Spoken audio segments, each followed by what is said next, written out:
Bună ziua tuturor și bine v-am regăsit la un nou videoclip. Haideți să vedem de această dată care vor fi următoarea mișcare a persoanei la care voi vă gândiți.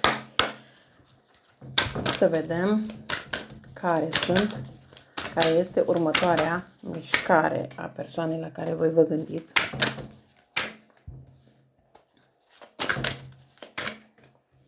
Aici, în primul rând, vorbim despre persoane din zodia Scorpion, Rac, dar mai vorbim și despre persoane din zodia Fecioară și avem inclusiv și zodia Balanță, dar asta nu înseamnă că nu poate fi vorba și despre alte zodii. Pe lângă asta văd că cifra 4 este foarte importantă, dar și inițiala M, de asta mi-a venit să spun M. Și văd că mai avem aici cifrele 74, 77, 24, 28. Pentru fiecare dintre voi, aceste cifre reprezintă ceva. Pentru o parte dintre voi, într-adevăr, aici vorbim despre relații și situații normale, dar pentru o parte vorbim inclusiv despre situații de trio. Despre această persoană, probabil că trebuie să facă o alegere pe cine alege, nu știe pe cine să aleagă, iar voi vă gândiți oare pe cine va alege, ce va face, dacă va rămâne alături de voi sau nu. Ideea este că văd că aici deja pentru o parte dintre voi este lipsă de comunicare și vă gândiți destul de mult dacă această persoană vă va mai contacta sau nu, dacă va veni înspre voi sau nu. Indiferent de ce se întâmplă în următoarea perioadă, dacă această persoană se reîntoarce la voi sau nu, dar cel puțin vești despre această persoană veți afla. Veți afla inclusiv poate ce face, deci fel și fel de vești, poate chiar cum se simte și așa mai departe.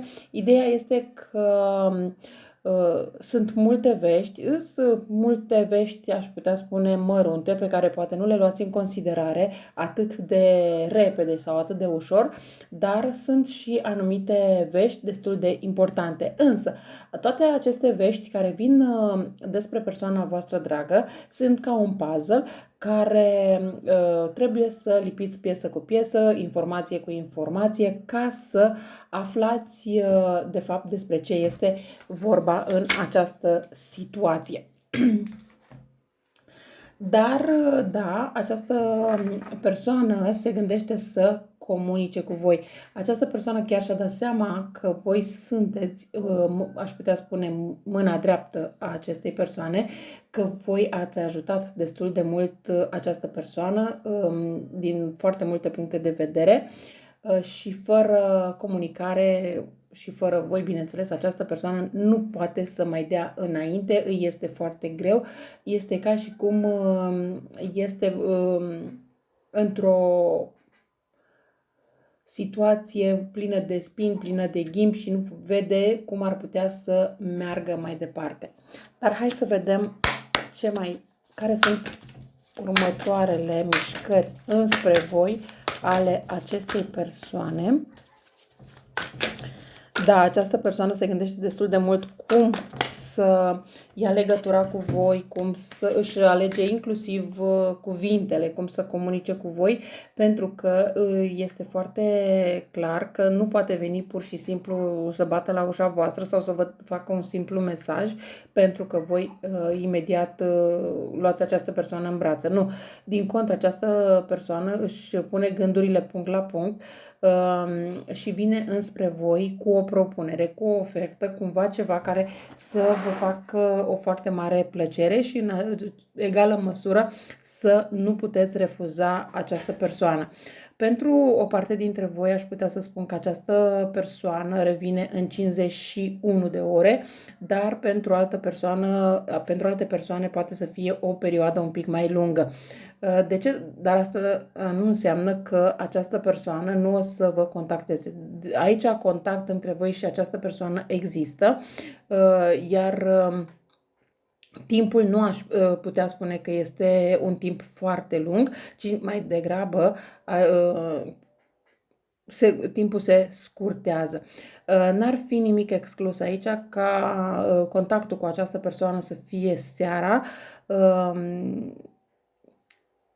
sau chiar împăcarea cu această persoană să fie seara și să vă dea totuși o stare de bine, faptul că pur și simplu va contacta sau faptul că v-a spus anumite lucruri, v-a dat anumite vești, ceea ce vă făcea plăcere și poate ați vrut să le auziți de mult timp, dar nu s-a întâmplat, iar acum acest lucru se întâmplă.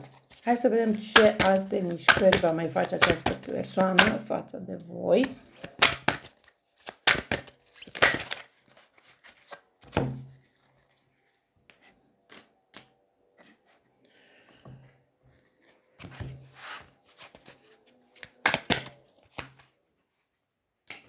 Da, vine cu o propunere de împăcare, un nou început între voi și această persoană, numai că aici un pic de atenție. De ce? Pentru că asta nu înseamnă că dacă această persoană vine cu un nou început, cu o nouă împăcare, își schimbă gândirea față de voi sau își schimbă acțiunile față de voi.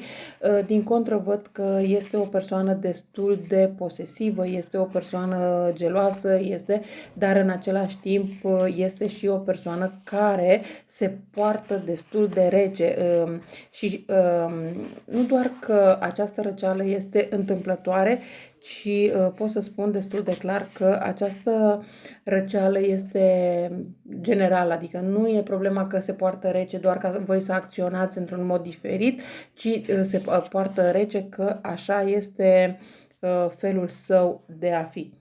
Această persoană este și genul de persoană care știe să creeze codependență, care știe să vă facă să nu vă luați gândul de la el sau de la ea, dar bineînțeles că până la urmă puteți să faceți acest lucru, să vă luați gândul de la această persoană, dar bineînțeles că trebuie să vă găsiți o altă preocupare, o altă persoană, de ce nu? Și să păstrați cât mai mult distanța de această persoană. Ideea este că această persoană știe că voi nu puteți să stați fără el sau fără ea, e conștient sau conștientă de acest lucru și chiar este genul de persoană care atunci când pune ochii pe cineva va avea grijă să creeze o oarecare obsesie. Și mai ales din punct de vedere intim, adică din punct de vedere intim face foarte multe lucruri în așa fel încât să fiți obsedate de el sau de ea. E ca și cum nu ați, din punct de vedere intim, nu ați putea întâlni o altă persoană. Dar, ba da, puteți să întâlniți o altă persoană cu care să vă simțiți la fel de bine, doar că această persoană este genul de persoană care creează această dependență. Este o persoană plină de cinism și ironie și își dorește cu tot din adinsul să rănească persoanele din jurul. În această relație pot să spun că s-a instalat deja răceala și indiferent cât de mult ați încercat să-i mai oferiți șanse acestei persoane, nu văd ca lucrurile să se schimbe foarte mult, ci din contră vă veți simți din ce în ce mai rănită, din ce în ce mai dată la o parte și din ce în ce mai, aș putea să spun, lipsită de afecțiune din partea acestei persoane. Oricum această persoană nici nu cred că știe foarte mult să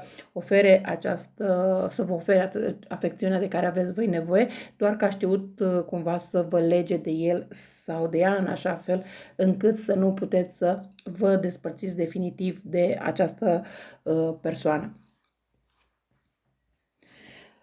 Din punctul meu de vedere, această relație s-a pornit deja spre drumul final, pe drumul separării finale, chiar dacă într-un mod inconștient, pentru că există o răcire constantă a sentimentelor. Nu priviți cu indiferență acest lucru, pentru că mai devreme sau mai târziu vă va părea rău.